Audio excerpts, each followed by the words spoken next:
नगर में कोई प्रवचन चल रहा था और श्री रामानंदाचार्य जी बैठ करके सुन रहे थे। तो प्रवचनकर्ता ने कहा, राम के भरोसे बैठ जाओ, राम जी सब आनंद करा देंगे।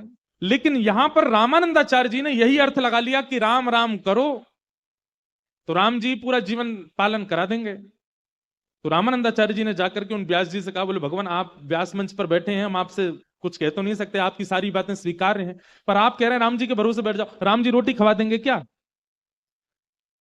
तो व्यास जी थोड़े से क्रोध में आ गए और क्रोध में आके उन्होंने कहा, हाँ अगर राम जी के बस में आ जाए तो राम जी रोटी भी खवा देंगे, तुमको कोई कुछ नहीं करना पड़ेगा, राम राम जपो बस, राम जी रोटी भी खवा देंगे। रामानंदाचार्य जी ने सारे गांव के लोगों को बुलाया, भैया देखो हमारी बात सुनो, मैं अपने गांव से कोसों दूर एकांत एक अज्ञात स्थान पर जा रहा हूं, ना रोटी लेके जाऊंगा ना दाल, कुछ नहीं लेके जाऊंगा अपने साथ, केवल राम राम जपूंगा। 24 घंटे के अंदर अगर राम जी ने मुझको रोटी खवा दी तो मैं स्वयं आप सबके सामने वचन लेता हूं कि जीवन भर राम नाम और प्रभु श्री राम का गुलाम बन के रहूंगा। लेकिन शर्त यह 24 घंटा में रोटी राम जी खिला जाएं, मैं कोई प्रयास नहीं करूंगा, मैं केवल राम राम जपूंगा। अज्ञात जगह जाऊंगा ताकि कोई परिचित पहुंच ना जाए, कहीं व्यास जी पहुंच ना जाए, कोई व्यवस्था मेरे लिए भोजन की ना कर दे, इसलिए अपरिचित अज्ञात जगह जाकर के राम राम जपूंगा।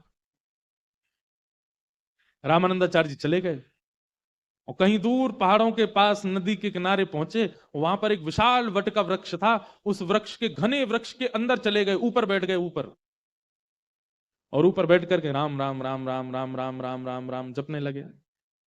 जपते जपते थोड़े ही घंटे बीते, इतने में ही कोई तीर्थ यात्री आए और तीर्थ यात्रियों ने आकर के नदी में स्नान किया, स्नान आदि करके अपना झोला वोला रखा था, झोला खोला, वस्त्र आदि पहने दूसरे, और कहा भैया बहुत भूख लगी है, वो पिछले गांव से कुछ प्रसादी लेकर के आए हैं, उसको पालें, यहीं पे फिर आगे चलेंगे।